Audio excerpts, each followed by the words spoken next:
Yusekihifa, niños y niñas, jóvenes y adultos. Sigamos aprendiendo más expresiones en Ainge, aquí en Rimari.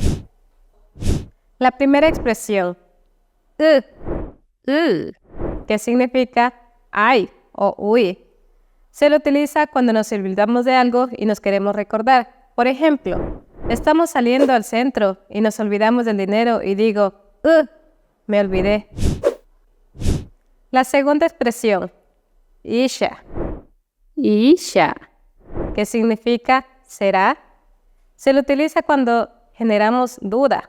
Por ejemplo, estoy conversando con mi amiga y no le creo y digo, isha, ¿será? Chica sabe pues a qué inge macanchone. No te olvides de seguir nuestras redes sociales, Facebook y YouTube.